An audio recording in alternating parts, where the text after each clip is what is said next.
Pensar que nosotros éramos parte de ese valle de huesos secos y que el Señor hoy nos tiene alabándole y bendiciéndole. Sí hay posibilidad y la palabra es viva. Y es interesante porque hoy vamos por la iglesia de Sardis. ¿Qué significa Sardis? Los escapados o de los sobrevivientes. Eso nos da una idea de lo que trata el mensaje. Es un mensaje para los escapados, para los sobrevivientes.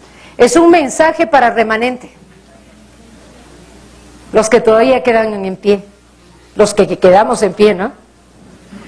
Y ahí tienen uno de los templos del templo de Artemisa, lo que ha quedado de eso. Es interesante esta ciudad de Sardis. Fue capital del imperio de Lidia. Su rey era Creso.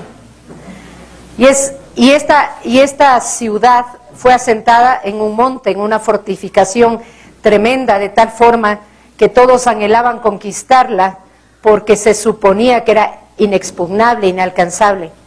Y sin embargo, ellos fueron conquistados en su momento por Ciro, el persa. Y luego fue conquistado por Alejandro Magno. Ahora, esta ciudad tiene una característica. En este lugar por primera vez se acuñaron las monedas. Por primera vez. Esta ciudad tenía mucho dinero. Y aquí es cuando se inicia la leyenda del rey Midas. O sea, todo lo que toca vuelve oro. Entonces estamos hablando de una ciudad con opulencia, una ciudad que tuvo una presencia notoria por la capacidad económica que tenía. En la época de la iglesia de Sardis, iglesia cristiana de Sardis, ya no tenía la opulencia que años atrás, siglos atrás tenía, porque como sabían que había tanto dinero, todo el mundo quería aprovecharse, todo el mundo quería tomar todas las riquezas de la ciudad de Sardis, ¿no es cierto?, y llevarse a sus propios templos. Sardis, capital del imperio de Lidia y una de las más grandiosas ciudades del mundo antiguo. Ubicada en los bancos del río Pactolo, Sardis estaba tierra adentro, a unos 97 kilómetros de Éfeso y Esmirna, más o menos como de aquí a la Tacunga sería, ¿no? ¿Será? Sí, ¿no? La ciudad era el hogar del famoso obispo Melitón en el siglo II. Y es interesante que hablemos un poquito de este obispo Melitón. Es considerado por la Iglesia Católica como un profeta. Y realmente es un hombre muy meritorio en muchos sentidos. Entre otras cosas, él fue el primero en establecer un canon de la Biblia antes de que existan los concilios. Hay que entender que canon significa número de libros que tiene la Escritura. Y ese canon tomó siglos el establecer al canon actual que tenemos. Igual la Iglesia Católica aumentó 8 libros deuterocanónicos que se llaman segundo canon y que está entre el Antiguo Testamento y el Nuevo Testamento. Pero este hombre fue el primero en establecer el canon del Antiguo Testamento y lo puso, excepto por el libro de Esther, lo puso casi igual al que tenemos hoy y que corresponde al del pueblo judío. Es el mismo canon que tienen los judíos. Entre otras cosas, él escribe algo como esto: el pueblo de Israel perdió su razón de ser, así que se estableció la iglesia. ¿Por qué les pongo esta parte? Porque es interesante que nos demos cuenta que por la interpretación de una persona puede mantenerse por mucho tiempo una doctrina errónea. Y por eso nuestro clamor debe ser siempre: Señor, enséñanos a mantenernos en la revelación de tu palabra, para no hablar lo que tú no dices en la Escritura y no interpretar de acuerdo a nuestra óptica. Él afirma que Israel perdió su razón de ser Y así se estableció la iglesia. La figura fue abolida, así que apareció el Señor. Lo que antes era valioso ha quedado ahora sin valor, pues se ha manifestado lo que realmente era valioso por naturaleza. Valioso era antes el sacrificio de la oveja, etcétera, etcétera.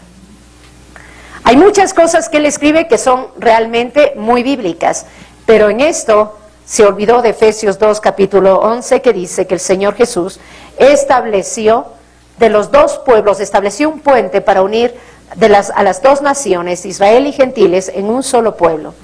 Eso está en el libro de Efesios. Así que la interpretación de él es hasta cierto punto una base para que hasta el día de hoy exista una teoría que se llama del dispensacionalismo, la cual yo no comparto. Puede ser que esa teoría te sirva como un instrumento pedagógico en el sentido de que la historia que narra la Escritura y la historia de la humanidad se divide en facetas, en etapas. Y para explicar algo, ¿no es cierto?, como que tiene cierto sentido. Parte del dispensacionalismo es que Israel ya no es considerado por el Señor, ya no es tomado en cuenta. ¿Por qué? Porque ahora apareció la iglesia. Eso se llama la teología de la suplantación. Y eso ha producido las masacres al pueblo judío. Porque dicen, ustedes no son nada, ustedes asesinaron al Mesías, por lo tanto ustedes no son nada y lo único que vale hoy es la iglesia, lo cual no es cierto. Porque si estuviera vigente esa teología, simplemente Israel no tendría la nación que tiene. ¿No es cierto? Y que eso nosotros hemos visto en la película Oh Jerusalén y hemos comentado cómo en forma sobrenatural 20, 25 personas, no eran más, puede ser un poquito, no llegaban ni a 100, enfrentaron a 5 ejércitos en 1940 y pico para defender el Estado de Israel actual. Tanto que los del ejército jordáneo, cuando los vieron salir de la sinagoga Urban, les dijeron, si eran tan pocos les hubiéramos caído a palos. Pero ellos, eso fue sobrenatural. Y con Israel ha sucedido muchas cosas sobrenaturales, lo que nos lleva a la conclusión de que Dios jamás ha abandonado a Israel. Es como cuando tienes un hijo, no dices, mira, ahora me voy a dedicar al segundo hijo que tengo y a ti te voy a poner en stand-by hasta que crezca el segundo. ¿Verdad? No funciona así. Ya, amén. Entonces, queda claro, según Eusebio, que Melitón le festejan en el santuario el 1 de abril, le dice la Iglesia Católica San Melitón. Dice que Melitón celebraba la Pascua el día 14 de Nisan, lo cual es correcto. Nosotros cometemos un error al celebrar la Pascua no en la fecha exacta del 14 de Nisan, sino que hacemos nuestros cálculos para festejar un día domingo. La Pascua tiene que ser celebrada el día exacto en que Jesús murió. Melitón fue el primero en hablar, escribir y enseñar sobre la coronación de la Virgen María, basado en el capítulo 12 de Apocalipsis. Esa también es una interpretación que influenciado porque en Sardis se veneraba a Artemisa, a Cibeles, la misma diosa que vemos en todo lado, ese culto que tenía 2700 años de antigüedad, estaba todavía vigente cuando este varón vivió. Entonces, ¿qué hace él? Él relaciona e interpreta Apocalipsis 12 con la Virgen María. Pero realmente la mujer en Apocalipsis significa Israel. No es una persona, es un pueblo. Melitón fue el primero en hablar, escribir y enseñar sobre la coronación de la Virgen María basado en el capítulo 12 de Apocalipsis. Esta creencia enseña que inmediatamente después de su muerte, María sube a los cielos, Asunción de la Virgen, y allí es coronada por Cristo, Dios Padre o la Trinidad. Esta creencia fue divulgada en el occidente cristiano el siglo VI por Gregorio de Tours y más tarde en el siglo XIII por Santiago de la Vorágine. ¿Sí? Es decir, de ahí es lo que parte. Porque a veces decimos, bueno, ¿y a quién se le ocurrió esto? Obviamente que esto fue confirmado en su momento por Constantino. Miren, ahí tenemos las monedas de Sardis. Los primeros en acuñar moneda, y ellos hacían inicialmente monedas que se llamaban el material electrum, y era una mezcla entre plata y oro. Aquí vemos la de oro, y si se dan cuenta, es un toro. el toro tiene que ver con Cibeles. ¿Ya? El toro en una lucha parece que es un león, ¿no es cierto? ¿Sí? Aquí tenemos una demostración de Cibeles. Miren los caballos, la serpiente. ¿Por qué la serpiente? Porque ahí se adoraba mucho a Apolo. Y es interesante, porque Apolo, hay una leyenda que Apolo logra vencer a la serpiente Pitón. Una característica que pasaba en Sardis era la brujería. Tanto que el rey Creso, el rey de Sardis, él lo que hizo fue dar mucho dinero para la creación del oráculo de Delfos. Y el oráculo de Delfos era una ciudad en donde en las cuevas vivían pitonisas, las adivinas. Entonces, cada vez que hay un enfrentamiento de guerra, iban a consultar a las pitonisas en el oráculo de Delfos. Y para eso obviamente tenían que entregar mucho dinero. Y dice la historia que él consultó si se enfrentaba al ejército persa o no, y que las pitonisas le dijeron, hoy cae un imperio grande, va a caer. Entonces él se fue con todo su ejército a enfrentar a Ciro, y a la final perdió, no entendió bien la profecía, cayó él. Así que Creso tenía muchísimo dinero.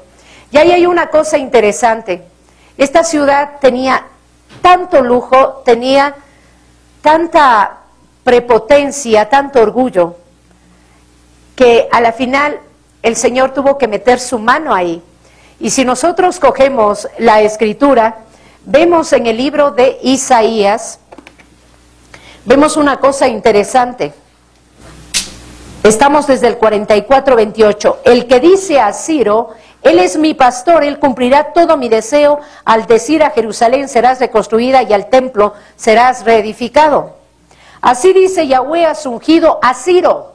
Ciro era el rey persa, no era de Israel, era un impío, pero Dios usa a impíos y a píos.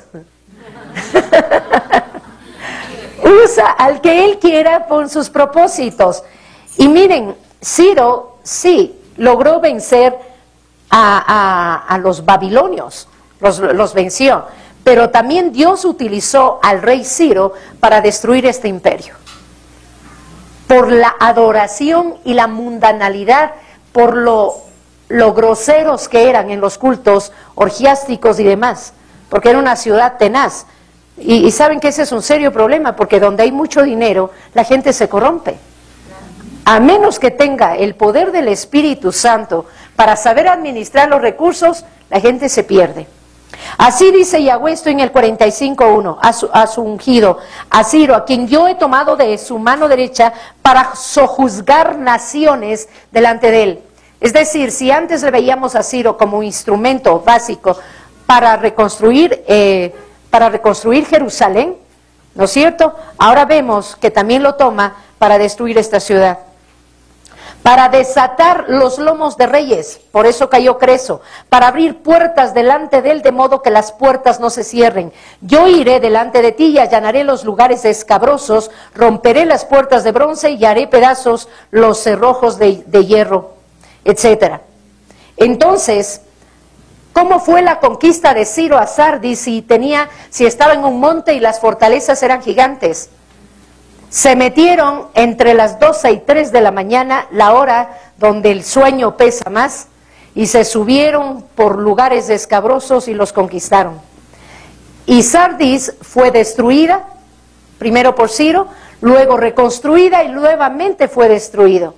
Y en el año 17 después de Cristo, todavía estaba levantada, pero no con el lujo que tenía antes, ya estamos en la iglesia cristiana. Pero en el año 1402 un terremoto la devastó y hoy no existe. Lo único que existe es esas ruinas, nada más. ¿Por qué? Porque cuando a Dios se le colma la paciencia, se le colma. Él tiene un termómetro. Dice la palabra, eres grande en misericordia, lento para la ira, grande misericordia. Pero Dios tiene un termómetro en el cual ya dice, hasta aquí llegaste, Juanito. Hasta aquí llegaste, Marcita, hasta aquí llegaste, quien sea. ¿Por qué? Porque Dios es así, Dios es perfecto. No es lo que se suele pensar el viejito bonachón, tipo Papá Noel. No es así. Había en esta ciudad, estas son las ruinas que todavía quedan, un gran complejo en el centro de la ciudad baja en el siglo II después de Cristo, incluía un gimnasio y un balneario. El complejo tenía un tamaño de más de 2 hectáreas, la parte oeste se caracterizaba por grandes pasillos abovedados para bañarse y la parte este era una palestra, un gran patio descubierto para hacer ejercicio. De paso les llevo por gira turística. La sinagoga de Sardis se destaca por su tamaño y su ubicación. Por su tamaño es una de las más grandes sinagogas antiguas que se han excavado. Se encuentra ubicada en la mitad del centro urbano, en vez de la periferia, que es el lugar en donde se encontraban comúnmente las sinagogas. Esto da fe del poder y riqueza de la comunidad judía en la ciudad. Esta sinagoga se utilizó en el siglo III después de Cristo. Es decir, seas quien seas, papá te pone en vereda, seas judío, seas gentil, creyente o no creyente. Al no creyente le cae el hacha, al creyente le cae la disciplina, ¿verdad? Porque es papá. Avancemos. Ahora vamos a leer todos el mensaje. Con todo este antecedente es importante para que entendamos un poquito a quién está dirigida y por qué dice lo que dice esta carta. Escribe al Malaj de la Asamblea Mesiánica de Sardis. He aquí el mensaje del que tiene los 7 Roajim de Yahweh y las 7 estrellas. Yo sé lo que estás haciendo. Tienes una reputación por estar vivo, pero de hecho estás muerto. Despiértate y fortalece lo que queda antes de que también mueras, porque he encontrado lo que estás haciendo incompleto ante la vista de mi Elohim. Por tanto, recuerda lo que recibiste y oíste, obedécelo y vuélvete de tu pecado, porque si no te despiertas, vendré como un ladrón y no sabes en qué momento vendré sobre ti. Sin embargo, tienes un poco de gente en Sardis que han guardado la Torá y caminarán conmigo vestidos de blanco porque son dignos. El que prevalezca como ellos será vestido de ropa blanca y no borraré su nombre del libro de la vida. De hecho, yo le reconoceré delante de mi Padre y delante de sus malajim. Los que tienen oídos, oigan lo que el Ruaj está diciendo a las asambleas mesiánicas. Tremenda palabras, ¿no? He aquí el que tiene los 7, el mensaje del que tiene los 7 Ruajim de Yahweh y las 7 estrellas. Nosotros ya hemos estudiado, no vamos a abundar en lo que ya se dijo las semanas pasadas. Recuerdan, estudiamos los 7 espíritus del Mesías representado en la menorá y sobre la base de Isaías capítulo 11 versículo 2. Si quieren ahondar más en eso, por favor, las prédicas están listas. Estudiamos lo que es el espíritu de sabiduría, de entendimiento, de consejo, espíritu de Yahweh, de poder, conocimiento y temor de Yahweh. Con esto lo que estamos hablando es que en el Señor Jesús, en el Mesías, en el Mashiach, en el Yeshua, está la plenitud del Santo Espíritu y esos 7 espíritus marcan el ministerio de Él. ¿Sí? Avancemos. Entonces, ese Dios encarnado es el que está dirigiendo, ese Dios lleno del poder del Santo Espíritu, es el que está mandando un mensaje para esta iglesia de Sardis. Y le dice, yo sé lo que estás haciendo, tienes una reputación por estar vivo, pero de hecho estás muerto. Entonces, hay un serio problema, había un serio problema en esa ciudad, llámese en cristianos o llámese en judíos, porque el mensaje fue dirigido a un grupo cristiano. Y la iglesia cristiana estaba al lado de las ruinas, estaba justo al lado de las ruinas del templo de Diana o el templo de Cibeles o de Artemisa. Pero aquí les está diciendo, oigan, ustedes tienen tanta plata, están tan cómodos, que la verdad parecería que están haciendo algo. Parecería que están vivos porque tienen todas las de ley. Sin embargo, están muertos porque viven en pecado. Ustedes le han dado más importancia a lo que es superfluo, a lo que es externo. Le dan demasiada importancia a lo que es material, a sus sentidos, a su cuerpo. Pero no le están dando importancia a su espíritu. Y bíblicamente una persona que está muerta es una persona que está en pecado. Y si está en pecado, dices, aparentas una cierta piedad. Y cualquiera puede verse, pero asombrado de ver cómo estás. Pero la verdad, no estás bien. La verdad, yo que veo, yo que escudriño, yo que tengo el poder del Espíritu Santo, y el poder del Espíritu Santo, que es el que convence de pecado, el que escudriña, el que examina profundamente, dice realmente tu verdadero estado, y tu estado es deplorable. Ahora, si tú coges este mensaje a una ciudad como la de Sardis de ese entonces, y lo trasladas a hoy día, te das cuenta que hoy es tan aplicable este mensaje a cada persona y a cada congregación. Es como que el Señor te está diciendo, oye, a mí qué me importa que tengas grandes templos y tus templos sean pero impresionantes. No me importa que tengas canales de televisión, programas de televisión, que tengas radio, que tengas prensa y 1 millón de gente dentro de tu congregación. ¿Por qué? Porque no quiero que pienses que la bendición viene por ese tipo de abundancia. La bendición de Dios no es únicamente la prosperidad física. Puede ser, pero puede que no. Habíamos estudiado la semana pasada lo que es uno de los peligros de Jezabel dentro de las congregaciones. Te da lo que tú quieres. Entonces, si quieres una iglesia muy grande, también te lo da, porque tú le permites. ¿Y Dios qué hace? ¿Qué hace? Se hace a un ladito. Y si está bien, es tu decisión, no puedo hacer nada. Y entonces, si vemos en secuencia lo que el Padre ha estado diciendo, está diciendo, mira, empieza por el hecho de dar derecho a los demonios para que gobiernen mi casa. Y luego vas a empezar a morir espiritualmente. Y vas a creer que estás vivo. Porque el problema es que mucha gente cree que está viva, pero está muerta. Entonces dice, por favor, necesito que entiendas que tú no puedes volverte una iglesia complaciente, no puedes volverte una iglesia cómoda. ¿Qué importa que el Señor bendiga tus negocios? O el Señor o Jezabel, no lo sé, solo Dios lo sabe. Yo lo que necesito, atrás de esto te dice, mira, no dejes que las cosas materiales maten a tu espíritu y lo ahoguen. No me veas solo a través de las cosas materiales. Entonces, cuando tú ves una carta como esta, te das cuenta de la gran estupidez que es la teología de la prosperidad. ¿Por qué es estupidez? No es algo sensato, no es algo real. Porque entonces Jesús estaría maldito, porque él tenía lo que necesitaba, pero no tenía todo lo que nosotros en nuestra mente pudiéramos suponer que él debía tener. Entonces, así las cosas. Dice, mira, ese que es lleno del Espíritu Santo te está diciendo, no te quiero complaciente, no te quiero cómodo, no quiero que solo veas la parte externa. Necesito que lo que examines verdaderamente es tu espíritu, es tu alma. Eso es lo que me importa.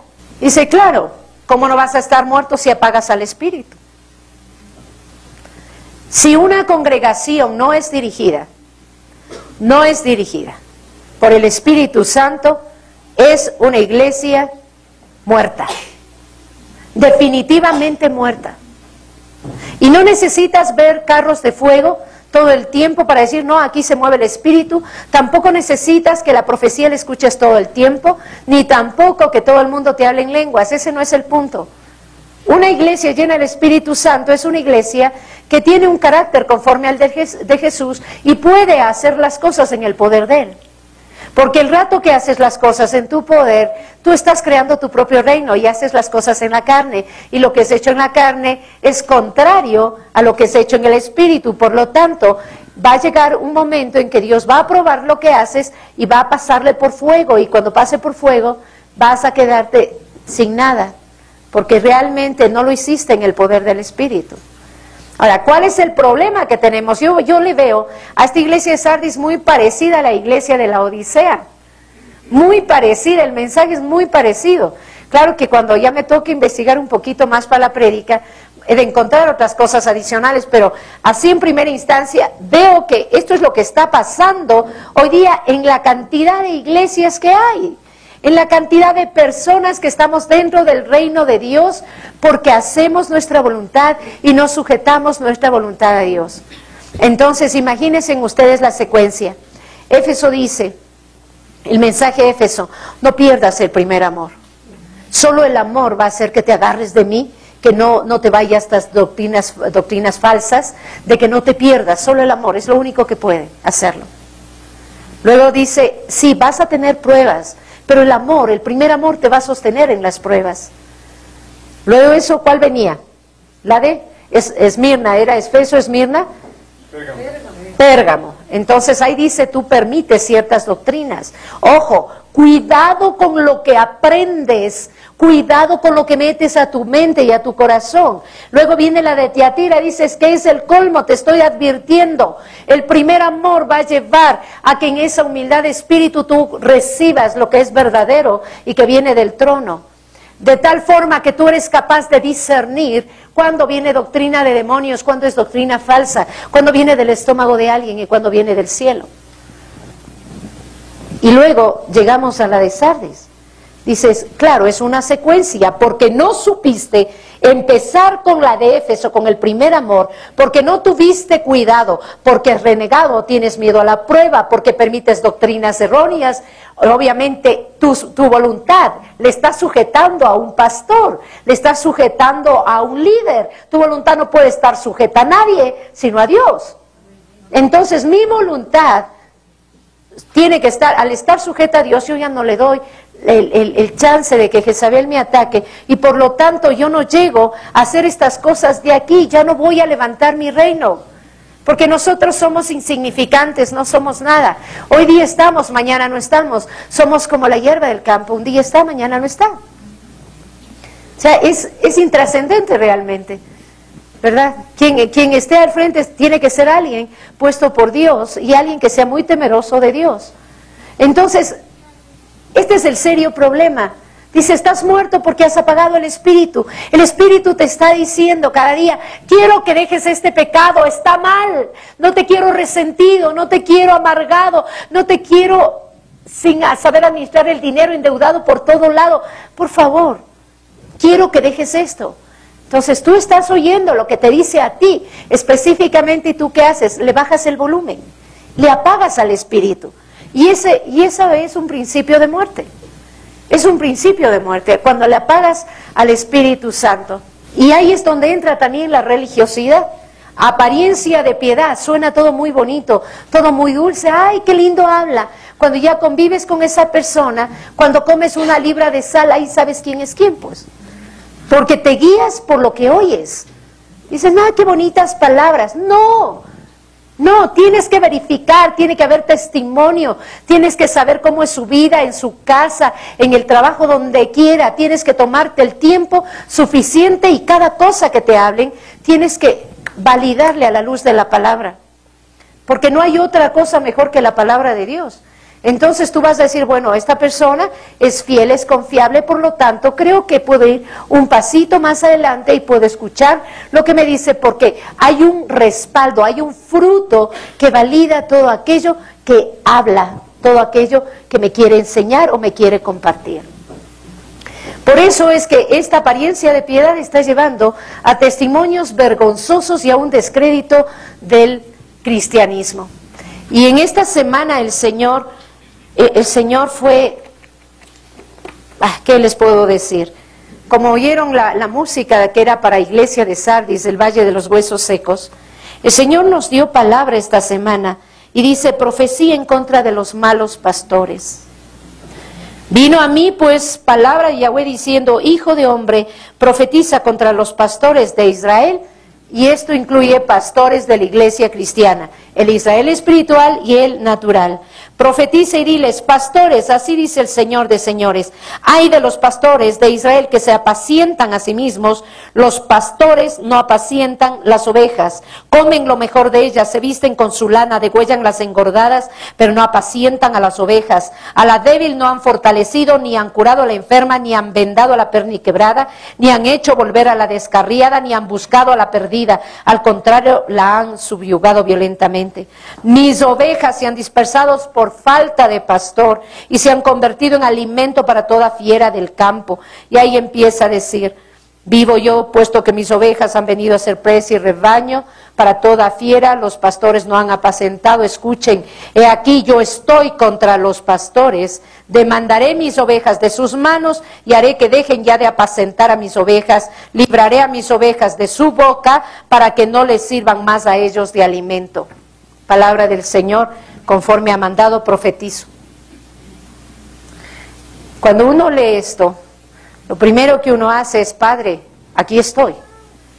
Por favor, corrígeme. Ten misericordia. Corrígeme, Señor. Corrígeme. Cuando empiezas a analizar esta prédica, te das cuenta que hay un mensaje que el Señor está declarando y profetizando para estos días. Viene la limpieza de su iglesia. Y va a ser más notorio el remanente en las naciones. Será la diferencia tan abismal, tan clara como es la luz del día. Pero yo digo, ¿cuál es el problema de las ovejitas? Yo sé, cada uno decide, pero yo la verdad, he dicho, digo y diré que los más responsables somos los pastores, los que dirigimos un rebaño. Tenemos más obligación de cuidar, de velar, de estar en la presencia de Dios para saber qué es lo que necesitan. Humanamente una persona no puede batirse con cientos, con miles, ¿verdad? Y además cada ovejita decide. Pero a la luz de una palabra donde Dios te llama la atención, lo primero que tienes que hacer es un alto, doblar rodillas y decir: Padre, corrígeme, ¿en qué estoy mal? ¿En qué estoy mal? Y por amor de tu nombre, no dejes que sea piedra de tropiezo en lo que tú quieres hacer en este pueblo o en las naciones o dentro de tu iglesia. Porque a la final todos somos seres humanos, ¿verdad? Entonces, mucho de esto tiene que ver porque no invertimos tiempos, no creamos redes de pastoreo. ¿Por qué yo amo el PDL? Porque cada una de las personas que salen del PDL, ya más sanitas, mucho mejor, deciden quedarse para ayudar a otros y se constituyen en pastores y pastoras. Entonces la gente no está desprotegida. Hay una red que se establece y esa es una de las formas de corregirnos para evitar la religiosidad o la apariencia de piedad. Si no nos ayudamos unos a otros, si cada uno no asume el sacerdocio universal que tenemos todos los creyentes, estamos fregados, no llegamos a ningún lado. Ay de los pastores de Israel que se apacientan a sí mismos. Saben que lo triste es que en este tiempo esto es cierto. La semana pasada lloraba por un testimonio de alguien que realmente yo lo único que hice fue, se me fueron las lágrimas y pedirle perdón. Yo no lo había hecho otro consiervo, una cosa vergonzosa, como le había lastimado a esta persona, y dije, no. Pero esto, uno puede estar pensando que no pasa nada. Queridos hermanos, estamos en tiempo de la oscuridad mayor. De 12 a 3 de la mañana, que es cuando te vence el sueño. La oscuridad mayor. En esa oscuridad mayor es cuando tenemos más peligro de caer. Y es cuando más pilas debemos estar. Y como van las cosas y el regreso del Señor Jesús cada vez está más cercano, Dios va a poner orden en su casa y va a defender a la oveja perniquebrada, a la débil, a aquella que llega a las congregaciones para ser sanadas y curadas, y Dios va a poner en orden a todos los líderes de la iglesia. Y eso espérese en los próximos días, porque Papá Dios ya llegó al termómetro y va a poner orden en su casa y no hay quien lo libre. Y yo personalmente digo, Señor, está bien, porque voy a empezar por ver la paja en mi ojo, ¿no es cierto? Señor, está bien, si tú crees que debo corregir cosas, lo voy a hacer. Solo dame sabiduría y dame un entendimiento tal y voluntad para corregir lo que tengo que corregir, ¿verdad? Entonces es tiempo en que estemos, como quien dice, caminando de puntillas, como caminando sobre huevos cada uno de los líderes de la iglesia, para que papá no nos ponga en orden. Igual nos va a llamar la atención, porque no existe un líder perfecto. Así que miren, esto dice el Señor, y esto, una cosa terrible. Les han subyugado violentamente. No está bien eso, avancemos. Por eso dice el que tiene las 7 estrellas, ¿qué significa? El que tiene las estrellas son los líderes de la iglesia. Aquí están los líderes. Tú crees que tú puedes lastimar y no borraré su nombre del libro de la vida. De hecho, yo le reconoceré delante de mi Padre y delante de sus malajim. Los que tienen oídos, oigan lo que el Ruaj está diciendo a las asambleas mesiánicas. Tremenda palabras, ¿no? He aquí el que tiene los 7, el mensaje del que tiene los 7 Ruajim de Yahweh y las 7 estrellas. Nosotros ya hemos estudiado, no vamos a abundar en lo que ya se dijo las semanas pasadas. Recuerdan, estudiamos los 7 espíritus del Mesías representado en la menorá y sobre la base de Isaías capítulo 11 versículo 2. Si quieren ahondar más en eso, por favor, las prédicas están listas. Estudiamos lo que es el espíritu de sabiduría, de entendimiento, de consejo, espíritu de Yahweh, de poder, conocimiento y temor de Yahweh. Con esto lo que estamos hablando es que en el Señor Jesús, en el Mesías, en el Mashiach, en el Yeshua, está la plenitud del Santo Espíritu, y esos 7 espíritus marcan el ministerio de Él. ¿Sí? Avancemos. Entonces, ese Dios encarnado es el que está dirigiendo, ese Dios lleno del poder del Santo Espíritu, es el que está mandando un mensaje para esta iglesia de Sardis. Y le dice, yo sé lo que estás haciendo, tienes una reputación por estar vivo, pero de hecho estás muerto. Entonces, hay un serio problema, había un serio problema en esa ciudad, llámese en cristianos o llámese en judíos, porque el mensaje fue dirigido a un grupo cristiano. Y la iglesia cristiana estaba al lado de las ruinas, estaba justo al lado de las ruinas del templo de Diana, o el templo de Cibeles o de Artemisa. Pero aquí les está diciendo, oigan, ustedes tienen tanta plata, están tan cómodos, que la verdad parecería que están haciendo algo. Parecería que están vivos porque tienen todas las de ley. Sin embargo, están muertos porque viven en pecado.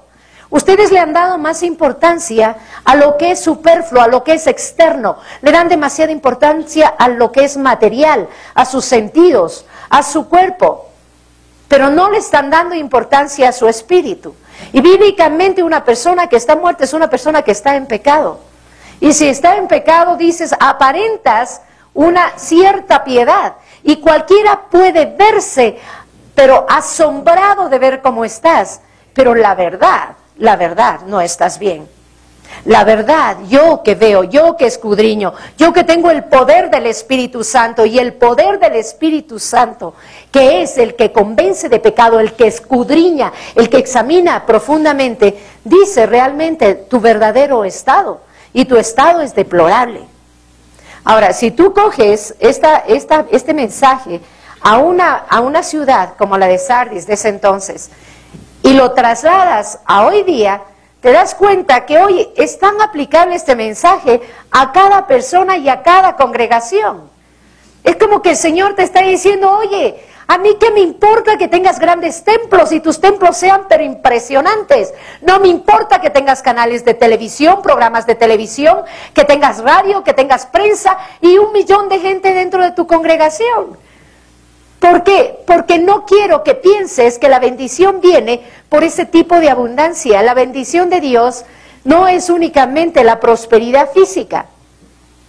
Puede ser, pero puede que no. Habíamos estudiado la semana pasada lo que es uno de los peligros de Jezabel dentro de las congregaciones. Te da lo que tú quieres. Entonces, si quieres una iglesia muy grande, también te lo da, porque tú le permites, y Dios, ¿qué hace? Se hace a un ladito. Dice, está bien, es tu decisión, no puedo hacer nada.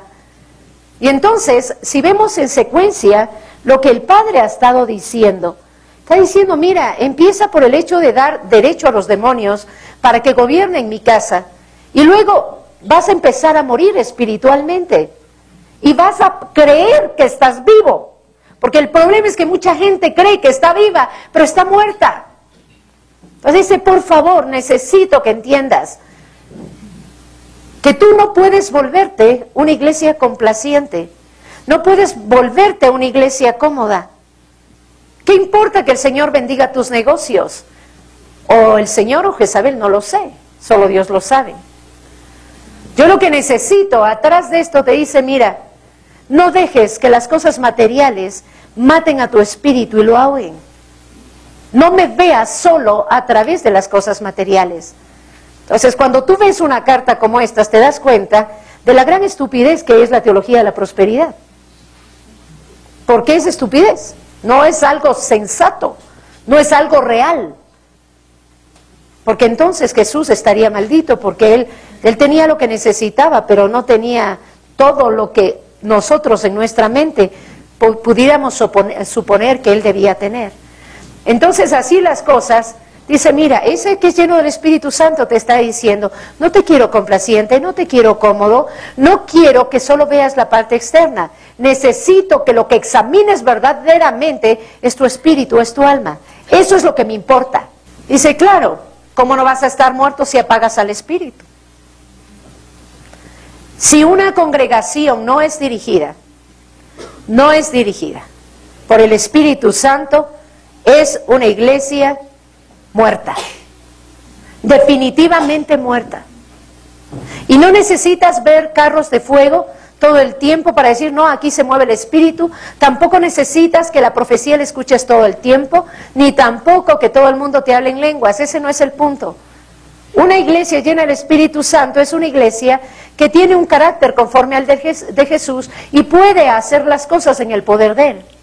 Porque el rato que haces las cosas en tu poder, tú estás creando tu propio reino y haces las cosas en la carne. Y lo que es hecho en la carne es contrario a lo que es hecho en el Espíritu. Por lo tanto, va a llegar un momento en que Dios va a probar lo que haces y va a pasarle por fuego. Y cuando pase por fuego, vas a quedarte sin nada. Porque realmente no lo hiciste en el poder del Espíritu. Ahora, ¿cuál es el problema que tenemos? Yo le veo a esta iglesia de Sardis muy parecida a la iglesia de la Odisea. Muy parecida, el mensaje es muy parecido. Claro que cuando ya me toque investigar un poquito más para la prédica, he de encontrar otras cosas adicionales, pero así en primera instancia veo que esto es lo que está pasando hoy día en la cantidad de iglesias que hay. En la cantidad de personas que estamos dentro del reino de Dios porque hacemos nuestra voluntad y nos sujetamos nuestra voluntad a Dios. Entonces, imagínense ustedes la secuencia. Éfeso dice, el mensaje de Éfeso, no pierdas el primer amor. Solo el amor va a hacer que te agarres de mí, que no te vayas a estas doctrinas falsas, de que no te pierdas. Solo el amor es lo único que puede hacerlo. Luego dice, sí, vas a tener pruebas, pero el amor, el primer amor te va a sostener en las pruebas. Luego eso, ¿cuál venía? La de Esmirna, ¿era Efeso, Esmirna? Pérgamo. Entonces ahí dice, tú permites ciertas doctrinas. Ojo, cuidado con lo que aprendes, cuidado con lo que metes a tu mente y a tu corazón. Luego viene la de Tiatira, dices que es el colmo, te estoy advirtiendo. El primer amor va a llevar a que en esa humildad de espíritu tú recibas lo que es verdadero y que viene del trono. De tal forma que tú eres capaz de discernir cuándo viene doctrina de demonios, cuándo es doctrina falsa, cuándo viene del estómago de alguien y cuándo viene del cielo. Y luego llegamos a la de Sardis. Dices, claro, es una secuencia, porque no supiste empezar con la de Éfeso, con el primer amor, porque no tuviste cuidado, porque es renegado, tienes miedo a la prueba, porque permites doctrinas erróneas. Obviamente tu voluntad le está sujetando a un pastor, le está sujetando a un líder. Tu voluntad no puede estar sujeta a nadie, sino a Dios. Entonces mi voluntad tiene que estar, al estar sujeta a Dios, yo ya no le doy el chance de que Jezabel me ataque, y por lo tanto yo no llego a hacer estas cosas de aquí, ya no voy a levantar mi reino. Porque nosotros somos insignificantes, no somos nada. Hoy día estamos, mañana no estamos. Somos como la hierba del campo, un día está, mañana no está. O sea, es intrascendente realmente, ¿verdad? Quien esté al frente tiene que ser alguien puesto por Dios y alguien que sea muy temeroso de Dios. Entonces, este es el serio problema. Dice, estás muerto porque has apagado el Espíritu. El Espíritu te está diciendo cada día, quiero que dejes este pecado, está mal. No te quiero resentido, no te quiero amargado, no te quiero sin saber administrar el dinero, endeudado por todo lado. Por favor, quiero que dejes esto. Entonces tú estás oyendo lo que te dice a ti específicamente, y tú ¿qué haces? Le bajas el volumen, le apagas al Espíritu. Y ese es un principio de muerte. Es un principio de muerte, cuando le apagas al Espíritu Santo. Y ahí es donde entra también la religiosidad. Apariencia de piedad, suena todo muy bonito, todo muy dulce, ¡ay, qué lindo habla! Cuando ya convives con esa persona, cuando comes una libra de sal, ahí sabes quién es quién, pues. Porque te guías por lo que oyes. Dices, ¡ah, qué bonitas palabras! No, tienes que verificar, tiene que haber testimonio, tienes que saber cómo es su vida, en su casa, en el trabajo, donde quiera, tienes que tomarte el tiempo suficiente y cada cosa que te hablen, tienes que validarle a la luz de la palabra, porque no hay otra cosa mejor que la palabra de Dios. Entonces tú vas a decir, bueno, esta persona es fiel, es confiable, por lo tanto creo que puedo ir un pasito más adelante y puedo escuchar lo que me dice, porque hay un respaldo, hay un fruto que valida todo aquello que habla, todo aquello que me quiere enseñar o me quiere compartir.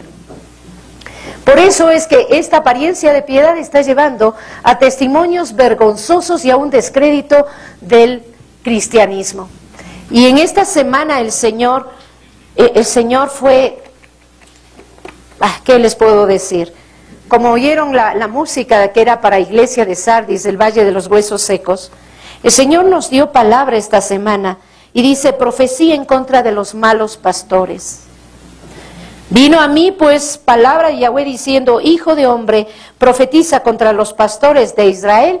Y esto incluye pastores de la iglesia cristiana, el Israel espiritual y el natural. Profetiza y diles, pastores, así dice el Señor de señores, ay de los pastores de Israel que se apacientan a sí mismos, los pastores no apacientan las ovejas, comen lo mejor de ellas, se visten con su lana, degüellan las engordadas, pero no apacientan a las ovejas. A la débil no han fortalecido, ni han curado a la enferma, ni han vendado a la perniquebrada, ni han hecho volver a la descarriada, ni han buscado a la perdida, al contrario, la han subyugado violentamente. Mis ovejas se han dispersado por falta de pastor y se han convertido en alimento para toda fiera del campo. Y ahí empieza a decir, vivo yo, puesto que mis ovejas han venido a ser presa y rebaño para toda fiera, los pastores no han apacentado. Escuchen, he aquí yo estoy contra los pastores, demandaré mis ovejas de sus manos y haré que dejen ya de apacentar a mis ovejas, libraré a mis ovejas de su boca para que no les sirvan más a ellos de alimento. Palabra del Señor, conforme ha mandado, profetizo. Cuando uno lee esto, lo primero que uno hace es, Padre, aquí estoy. Por favor, corrígeme. Ten misericordia. Corrígeme, Señor. Corrígeme. Cuando empiezas a analizar esta prédica, te das cuenta que hay un mensaje que el Señor está declarando y profetizando para estos días. Viene la limpieza de su iglesia. Y va a ser más notorio el remanente en las naciones. Será la diferencia tan abismal, tan clara como es la luz del día. Pero yo digo, ¿cuál es el problema de las ovejitas? Yo sé, cada uno decide. Pero yo la verdad, he dicho, digo y diré que los más responsables somos los pastores, los que dirigimos un rebaño. Tenemos más obligación de cuidar, de velar, de estar en la presencia de Dios para saber qué es lo que necesitan. Humanamente una persona no puede batirse con cientos, con miles, ¿verdad? Y además cada ovejita decide. Pero a la luz de una palabra donde Dios te llama la atención, lo primero que tienes que hacer es un alto, doblar rodillas y decir, Padre, corrígeme, ¿en qué estoy mal? en qué estoy mal, y por amor de tu nombre no dejes que sea piedra de tropiezo en lo que tú quieres hacer en este pueblo o en las naciones o dentro de tu iglesia. Porque a la final todos somos seres humanos, ¿verdad? Entonces, mucho de esto tiene que ver porque no invertimos tiempos, no creamos redes de pastoreo. ¿Por qué yo amo el PDL? Porque cada una de las personas que salen del PDL, ya más sanitas, mucho mejor, deciden quedarse para ayudar a otros y se constituyen en pastores y pastoras. Entonces la gente no está desprotegida. Hay una red que se establece, y esa es una de las formas de corregirnos para evitar la religiosidad o la apariencia de piedad. Si no nos ayudamos unos a otros, si cada uno no asume el sacerdocio universal que tenemos todos los creyentes, estamos fregados, no llegamos a ningún lado. Ay de los pastores de Israel que se apacientan a sí mismos. Saben que lo triste es que en este tiempo esto es cierto. La semana pasada lloraba por un testimonio de alguien que realmente yo lo único que hice fue, se me fueron las lágrimas y pedirle perdón. Yo no lo había hecho otro consiervo, una cosa vergonzosa, como le había lastimado a esta persona, y dije, no. Pero esto, uno puede estar pensando que no pasa nada. Queridos hermanos, estamos en tiempo de la oscuridad mayor, de 12 a 3 de la mañana, que es cuando te vence el sueño, la oscuridad mayor. En esa oscuridad mayor es cuando tenemos más peligro de caer, y es cuando más pilas debemos estar. Y como van las cosas y el regreso del Señor Jesús cada vez está más cercano, Dios va a poner orden en su casa y va a defender a la oveja perniquebrada, a la débil, a aquella que llega a las congregaciones para ser sanadas y curadas, y Dios va a poner en orden a todos los líderes de la iglesia. Y eso espérese en los próximos días, porque Papá Dios ya llegó al termómetro y va a poner orden en su casa y no hay quien lo libre. Y yo personalmente digo, Señor, está bien, porque voy a empezar por ver la paja en mi ojo, ¿no es cierto? Señor, está bien, si tú crees que debo corregir cosas, lo voy a hacer. Solo dame sabiduría y dame un entendimiento tal y voluntad para corregir lo que tengo que corregir, ¿verdad? Entonces es tiempo en que estemos, como quien dice, caminando de puntillas, como caminando sobre huevos cada uno de los líderes de la iglesia, para que papá no nos ponga en orden. Igual nos va a llamar la atención, porque no existe un líder perfecto. Así que miren, esto dice el Señor, y esto, una cosa terrible. Les han subyugado violentamente. No está bien eso, avancemos. Por eso dice el que tiene las 7 estrellas, ¿qué significa? El que tiene las estrellas son los líderes de la iglesia. Aquí están los líderes. ¿Tú crees que tú puedes lastimar a la gente, manipularlas abusivamente, y yo no voy a hacer nada? Te voy a apretar, porque no te voy a permitir. Y obviamente al que más se le da, más se le exige. Y está bien. Entonces, ¿cuál es el consejo que Dios empieza a decir? Para nosotros, para la iglesia de entonces, dice, despiértate y fortalece lo que queda antes de que también mueras. Dice, sé vigilante. ¿Qué te dice? Sé vigilante. Muchos van a la iglesia, pero su vida espiritual se está secando. Ya se acostumbran, es un club social. Estar alertas, estar despiertos, eso es ser vigilante contra los poderes del mal. La vida cristiana fue descrita por el Señor como alguien que está como vigilante, como atalayas entre las 2 y 3 de la mañana, que es la hora a la que nos domina el sueño. Mientras nos acercamos al regreso de Jesús, la oscuridad va a aumentar. Cada vez va a ser peor el asunto, y si no estás con las pilas puestas, pues morirás espiritualmente. Uno dice, pero nací de nuevo. Sí, naciste de nuevo, pero le vas a pagar al Espíritu. El punto es, ¿realmente naciste de nuevo? Solo Dios lo sabe. Aparte de esto, ustedes saben, miren lo que dice Romanos 13. Aparte de esto, ustedes saben que en qué punto de la historia estamos. Qué vigente es este texto. Así que es hora de que se levanten del sueño, pues la salvación final está más cerca que cuando primeramente confiamos. La noche casi termina, el día casi está aquí. Así que pongamos a un lado las obras de la oscuridad y armémonos con las armas de la luz. Vivamos con propiedad como lo hace la gente a la luz del día, no fiesteando y emborrachándose, no ocupándose de la inmoralidad sexual y otros excesos, no peleando y con envidia. Al contrario, vístasen del Adón Yahshua HaMashiach, o sea, vístasen del Señor Jesucristo. Y no pierdan el tiempo en pensar cómo proveer para los deseos pecaminosos de la vieja naturaleza. De esta manera empiezas a morirte. De esta manera, cuando le das más piola a la carne, cuando no aprendes a tomarte del Espíritu, a estar clamando. Si estás débil, busca una pareja de oración. Vente a las oraciones, todos los días estamos, aquí clamamos, aquí ministramos. A las 7 de la mañana me van a decir, tengo trabajo, está bien, pero búscate a alguien en un horario para que te sostenga. Si estás débil, necesitas ayuda, pero tienes que hacer, esa es tu parte. Por tanto, recuerda lo que recibiste, oíste, obedécele y vuelve de tu pecado. ¿Qué significa eso? Afirma las cosas, y eso significa, estudia la palabra de Dios en serio. Coge las prédicas, estúdialas. ¿Para qué creen que grabamos?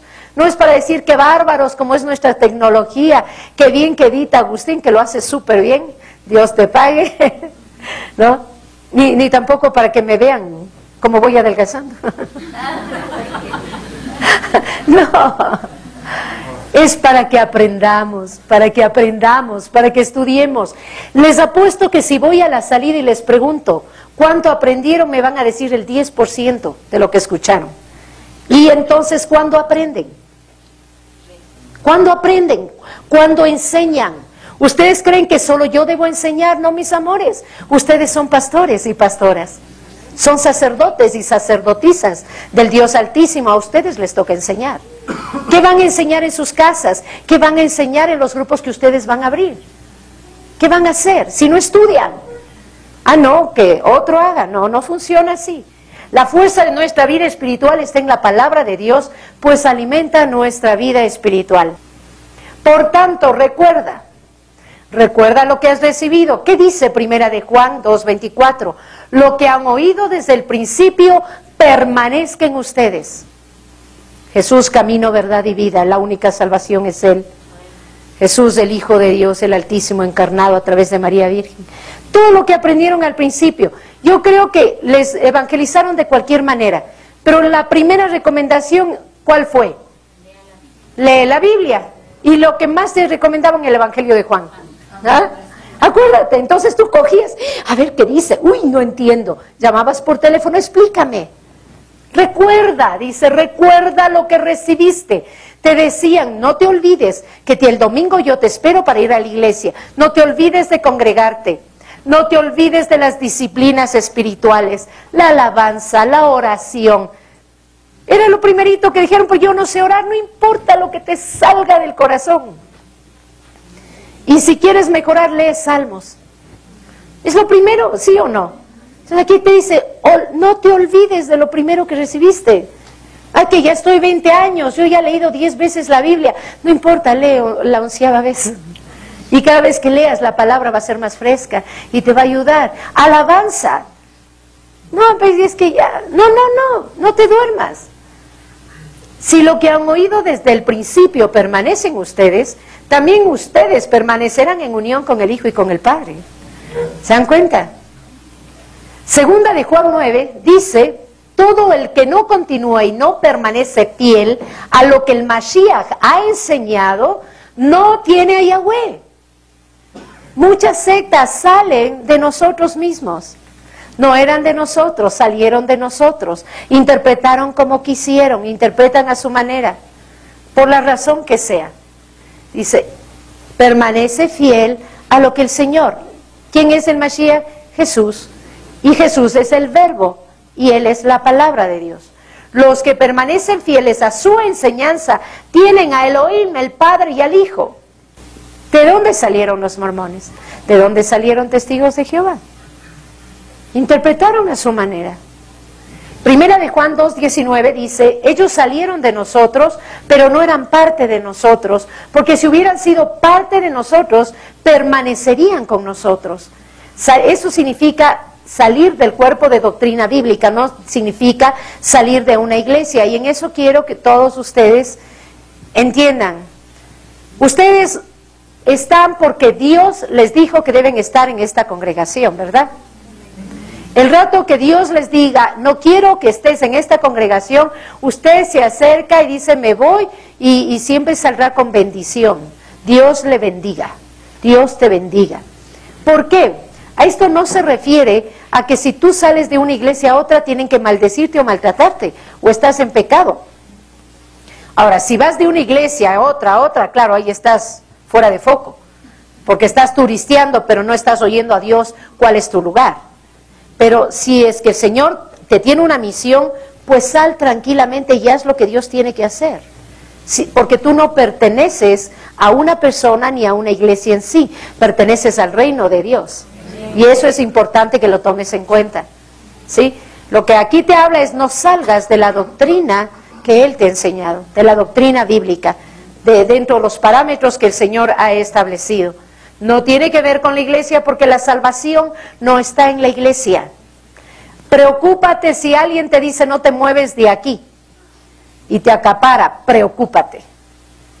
Porque en el fondo creen que la salvación está en su congregación. Ninguna congregación salva, solo Cristo. Amén. Guárdalo, dice guárdalo, recuerda. Una vez que recordaste, ahora sí quiero que lo guardes, que lo atesores. Mateo 24 dice, el cielo y la tierra pasarán, pero mis palabras no pasarán. Es decir, guarda como la perla de gran precio que es la palabra del Señor. Y obviamente este texto te dice que el Señor va a venir como ladrón en la noche. ¿Qué es lo que le pasó? Miren, por eso manda ese mensaje a Sardis. Estaban durmiendo y entre las 2 y 3 de la mañana les conquistaron. Y por eso ellos entendían cuando les dijo, miren, yo voy a ir en cualquier momento, despierten, no se duerman, porque yo llegaré el rato menos pensado y los sorprenderé. De la misma forma que Sardis fue conquistado, 2 veces, porque no aprendieron, 2 veces de la misma manera los conquistaron. Y luego fueron destruidos por un terremoto. Leamos esto, que es el texto que hoy analizamos. Sin embargo, tienes un poco de gente en Sardis que habrá guardado y caminarán conmigo vestidos de blanco, porque son dignos. El que prevalezca como ellos será vestido de ropa blanca, y no borraré su nombre del libro de la vida. De hecho, yo le reconoceré delante de mi Padre y delante de su manatín. Los que tienen oídos oigan lo que Jehová está diciendo a las asambleas cristianas. Ya, dice, hay un poco de gente que ha guardado la Torá. ¿Por qué no te dice la Biblia completa? ¿Por qué no te dice Nuevo Testamento? Porque todavía no había. No había. Todavía no estaba el canon armado. Pero lo que sí estaba armado era la Torá, que eran los 5 primeros libros de la Biblia. Eso ya existía. Y esa era la base de la enseñanza de la iglesia primitiva. Los 5 primeros libros son claves, ¿no? Ahora eso después... El canon ya vimos de Meliton, ¿no? Que ya le consideró todo el canon hebreo. ¿De dónde sacó él eso? Sacó de los judíos. ¿De quién más? Por eso el Antiguo Testamento, ese canon, él lo estableció. Entonces, hay poco de gente, es decir, hay un remanente. Bendito sea Dios que en toda congregación Dios tiene un remanente. Por desgracia, los que son remanentes son mal vistos. Porque les llaman fanáticos, les llaman, yo qué sé qué. No, porque empiezan a experimentar el mover del Espíritu y como no lo entienden, rápidamente los quieren apagar y cae el hacha. Esa es la desgracia, pero Dios siempre va a tener remanente. Gente santa, gente que ha guardado la palabra de Dios. Remanente, ¿quiénes son? Dice, remanente fiel con vestiduras blancas sin manchas, es la iglesia de Jesús en el cielo. Apocalipsis 7:9 son los mártires, habla de los mártires con ropas blancas. Apocalipsis 19:8 habla de lino fino, que son las acciones justas de los santos, y la ropa blanca en total habla de nuestro carácter. No te habla del don, te habla del carácter. ¿Cómo eres? ¿Cómo está tu amor, tu gozo, tu paz, tu bondad, tu paciencia, tu amabilidad, tu fidelidad, tu humildad y tu dominio propio? El remanente, los que tienen ropa blanca, son los nacidos de nuevo, Iglesia de Jesús. Son aquellos que pagan un precio por su fe y cumplen un propósito. Son aquellos que tienen un carácter y sus acciones hablan del carácter de la persona. Ahí tienes. Ellos son los vestidos de blanco. Avancemos. Y ahí te habla de un libro de la vida en esa carta. Dios tiene varios libros. Hay un libro que habla, Daniel 12:1. En aquel tiempo se levantará Miguel el arcángel, que vela sobre los hijos de tu pueblo. Será tiempo de aflicción cual nunca ha habido desde los días de la antigüedad. Y en aquel tiempo algunos de los hijos de tu pueblo serán librados, todos aquellos que se hallen inscritos en el libro. Es decir, que el libro de la vida es tu nombre. ¿Cuándo es escrito en el libro de la vida? Cuando aceptas a Jesús, pero dice que Dios te escogió desde antes de la fundación del mundo. Por lo tanto, tu nombre está escrito desde antes de la fundación del mundo. Eso es lo increíble. Y cuando tú lo recibes es como que queda sellado, remarcado. Lucas 10:20 habla de que a pesar de esto no se alegren de que los ruajín se sometan a ustedes, o sea, los espíritus. Alégrense de que sus nombres están escritos en el cielo. Dice, ¿qué es más importante? ¿Que manifiestes tu poder o que tu nombre esté escrito en el libro de la vida? Que hayas nacido de nuevo del agua y del espíritu y de que seas hijo de Dios. Puede ser que el poder, la misión, el propósito que tú tienes no sea tan impactante, ¿no es cierto? Puede ser que tu misión sea el ministerio de la escoba. ¿Quién quiere el ministerio de la escoba? Muy pocos, porque no se ve poder, se ve limpieza. Es poder del ¿no es cierto? Hay cosas que son impactantes, otras no. Pero en el libro de la vida tu nombre tiene que estar escrito. Eso es lo más importante. Eso es lo más importante. Filipenses 4:3, asimismo te pido leal Sígico,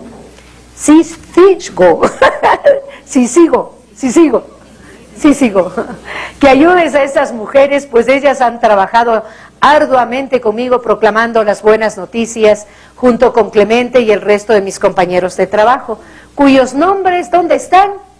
En el libro de la vida. Varios textos, ¿verdad? Hay un libro de la vida. Y el Señor dice que aquellos que perseveran hasta el fin, aquellos que guardan lo que algún día escucharon, aquellos que no son falsa apariencia, sino que de verdad viven el Evangelio en cada acto de su vida, su sí es un sí, su no es un no. Aquellos que son veraces, ellos están en el libro de la vida del Cordero y ellos serán guardados, ellos serán protegidos. Por eso la carta es dirigida al remanente. Dice, yo sé que te queda el color tomate, pero no quiero que te vistas de tomate, ni de azul, ni de morado, sino de blanco. Porque los colores hablan de apariencia, bíblicamente hablan de apariencia, pero no te hablan de cómo está el estado de tu alma y de tu espíritu. Amén. Así que, Apocalipsis 13:8, todos los que viven en la tierra le adorarán, excepto aquellos que pertenecen al Cordero sacrificado, y desde antes de la fundación del mundo sus nombres están escritos en el libro de la vida. Entonces, ¿desde cuándo nuestros nombres están anotados? Antes de la fundación del mundo. Qué cosa más linda. Entonces, el día en que tú naces del agua y del Espíritu, ese día de tu nuevo nacimiento, que te enganches con Papá Dios, ese día simplemente es una confirmación a tu espíritu de que fuiste escogido. ¿Te das cuenta? Entonces, Papá Dios cuida mucho de sus hijos, pero hay una parte que Él hace y hay otra parte que nos toca a nosotros. A nosotros nos toca Velad, permanecer, guardar, obedecer lo que Él nos manda. Amén. Amén. Miren lo que dice Apocalipsis 17:8. La bestia que has visto fue una vez, ahora no es. Y saldrá del abismo, pero está camino a la destrucción.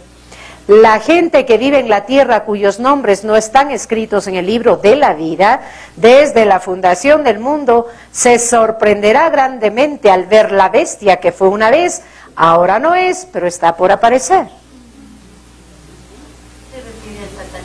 Claro, a la bestia, sí. ¿Por qué? Porque es un hecho que cada día nos acercamos más. Y es tiempo de estar pilas, de estar con las antenitas de vinil bien puestas, como el chavo.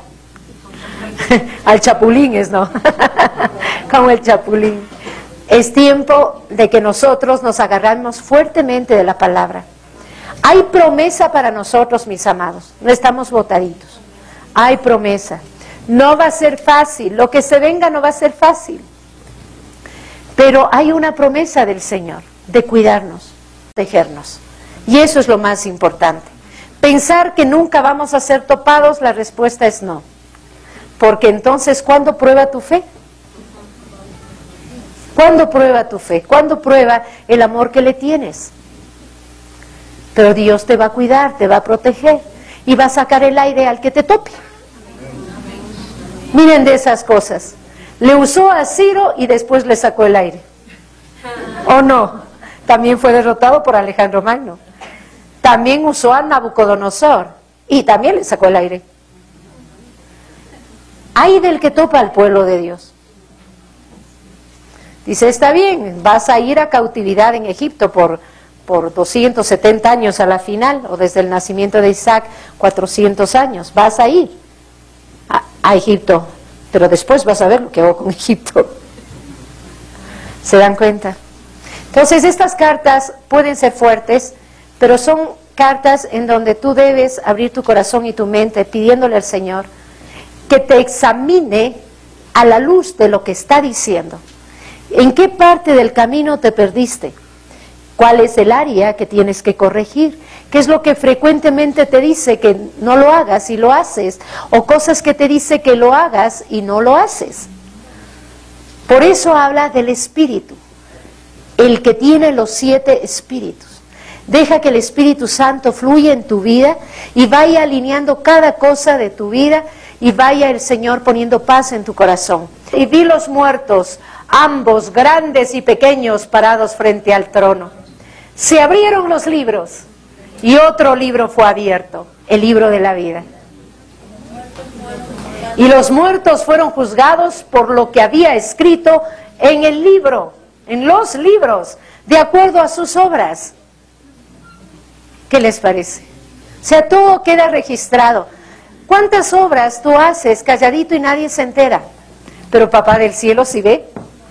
Ve cuando te cogía la lluvia, estabas hasta con hueco en el zapato, ibas a evangelizar. ¿Cuántas veces te tocaba pasarte con un sándwich para poder cumplir la misión? Y no tenías plata. ¿Cuántas cosas haces? El Señor tiene todas esas cosas que tú haces, que a Él le agradan, las tiene escrito en sus libros. Porque Él te va a recompensar. No esperes que el mundo te recompense, porque jamás podremos recompensar como Él suele hacerlo. Pero las coronas están para ti. El vestido blanco está para todo aquel que es remanente santo. Así que vamos a profetizar hoy vida sobre el valle de los huesos secos.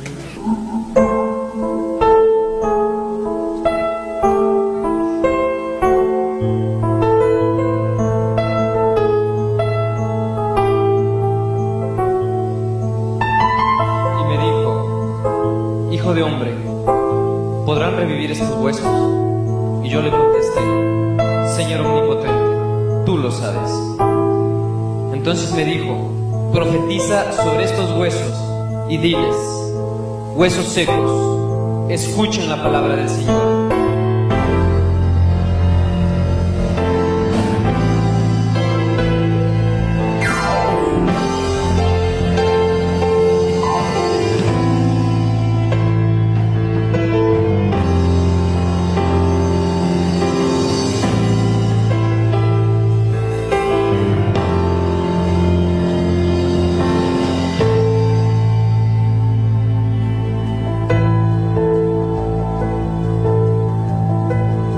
Así dice el Señor de señores de estos huesos. He aquí que yo introduciré en ustedes espíritu y vivirán. Pondré en ustedes tendones, haré que surja carne sobre ustedes.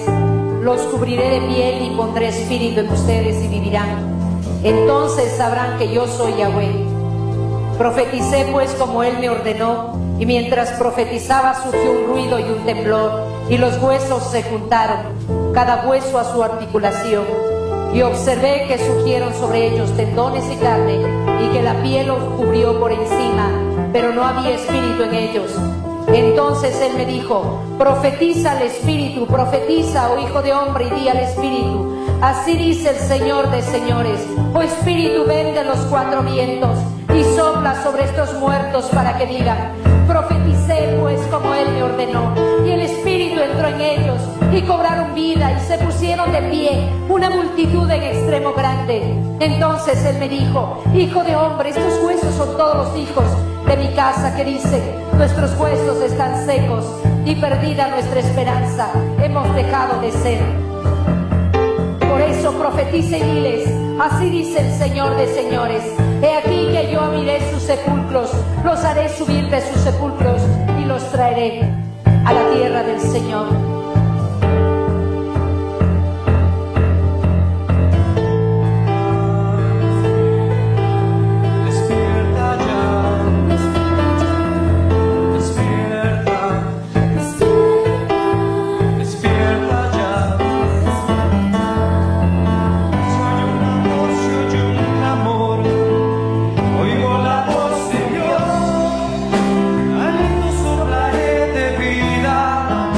Mi espíritu desciende hoy a ti. Mi espíritu desciende hoy a ti. Santo Dios, bendito, poderoso, aquí está este remanente santo que tú has levantado. Estos hombres y mujeres que hemos sido imperfectos, somos imperfectos y sabemos, Señor, que seremos necesitados de ti. Oh Dios de los cielos, clamamos por el mover de tu espíritu en nuestras vidas para destruir toda obra de la carne. Despierta ya, despierta, despierta ya, despierta, despierta, despierta ya.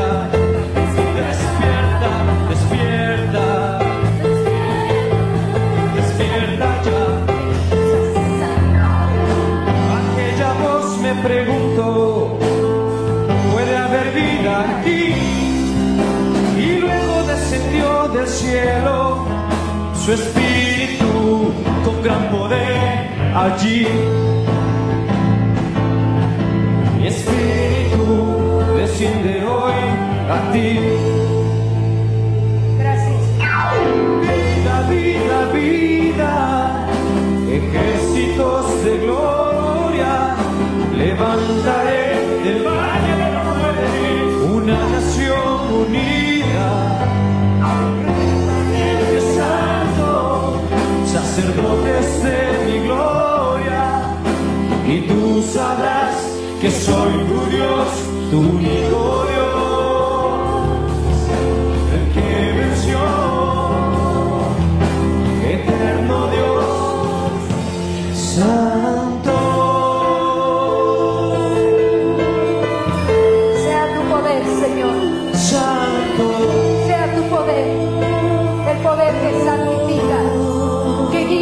Verdad. Señor, no queremos doctrinas de hombres, no queremos, Señor, nada que confunda aquello que oímos una vez y aquello que vino del cielo, pero sí queremos el poder del Espíritu en esa revelación fresca, en esa revelación viva de los diseños del cielo, de las estrategias del cielo, de aquello que lleva al compromiso, a la diligencia, al amor, al eterno, al poderoso, al grande, al soberano, al sublime, al que vive, al que reina, al que es santo, santo. Derrama vida, derrama vida, derrama vida, derrama vida, Señor. Destruye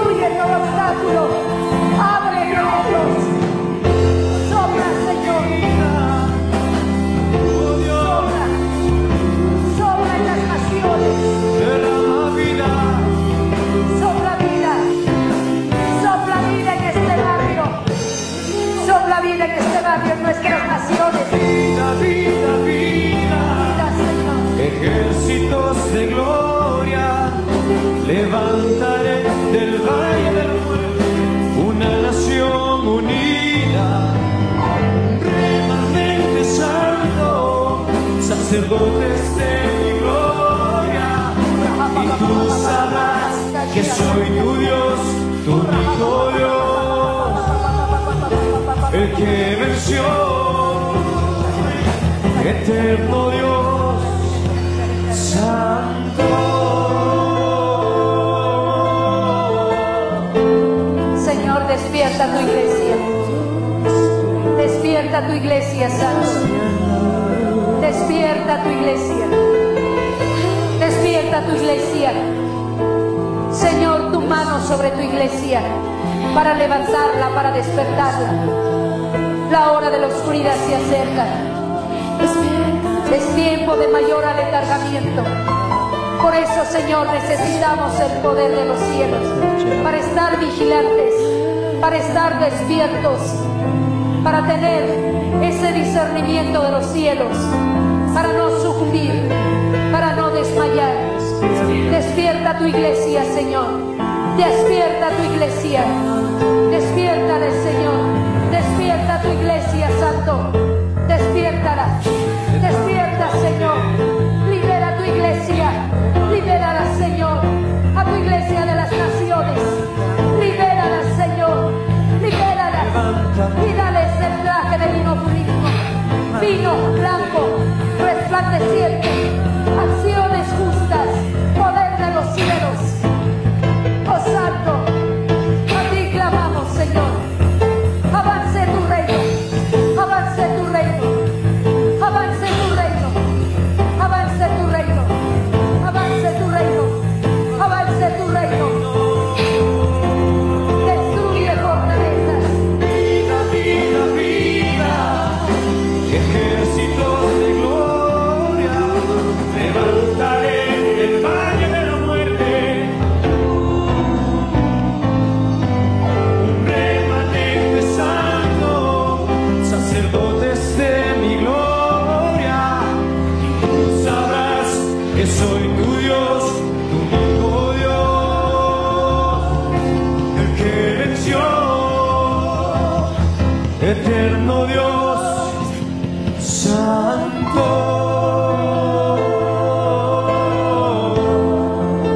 Sí, Dios santo. A los que estén dormidos, Señor, recuérdales en sueños, en visiones, en palabra. Recuérdales que sus nombres han sido considerados por ti y que nada ni nadie les puede separar de tu amor. Nada ni nadie. Señor, gracias por este mensaje a Sardis. Gracias, Señor, porque es un mensaje para nosotros. Ser vigilantes, guardar, perseverar, obedecer, saber que hemos sido elegidos, saber que tú nos amas. Gracias, Santo Dios. La honra y la gloria para ti, Santo. En el nombre de Jesús, el pueblo de Dios dice amén. Amén. Un aplauso al Rey, que les parece.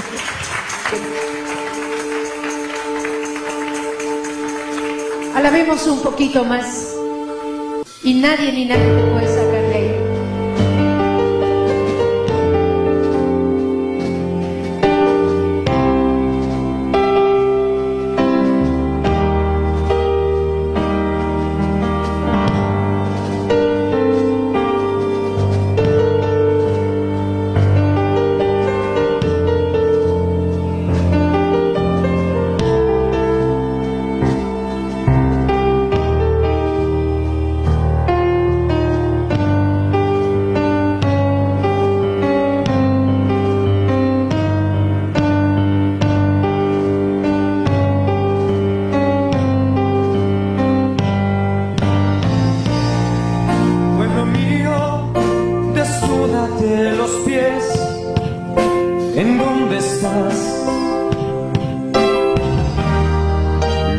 Santo y glorioso es. Pueblo mío, en mi presencia estás, callado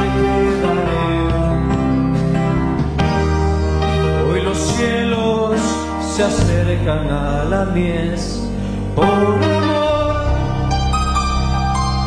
a mi nombre. Nuevas fuerzas te doy si te cubren tinieblas, yo estaré dando luz. Levántate y camina hacia mis pies, yo te recogeré y junto a mí te sentaré. Tus vestiduras cambiaré, no temas pueblo mío ante la luz, pues todo está en la cruz, es mi poder a tu favor. Ven y descansa junto a mí.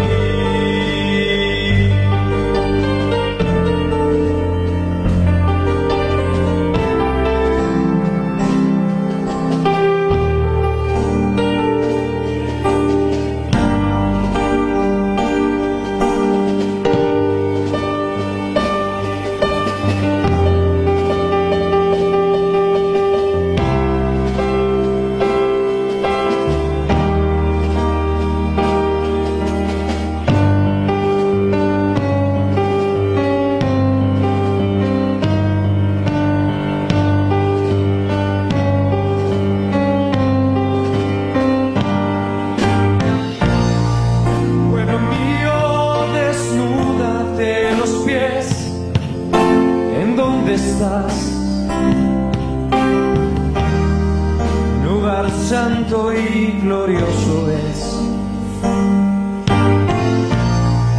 Pueblo mío, en mi presencia estás, la llave te daré.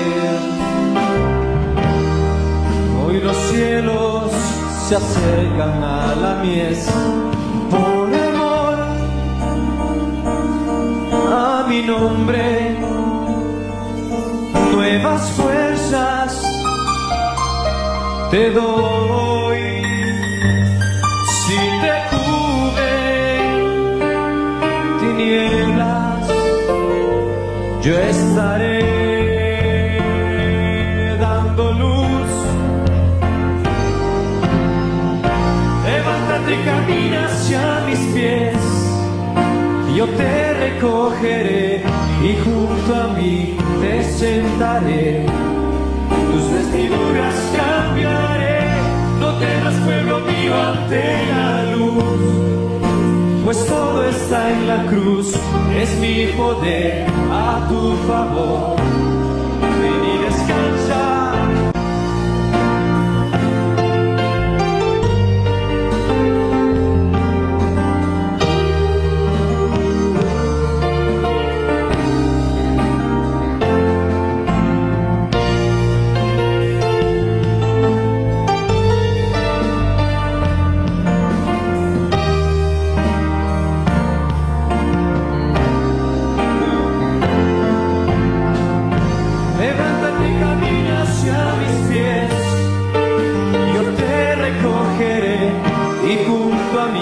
Te sentaré, tus vestiduras cambiaré, no temas pueblo mío ante la luz, pues todo está en la cruz, es mi poder a tu favor.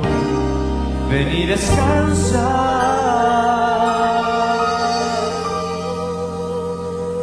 junto a mí.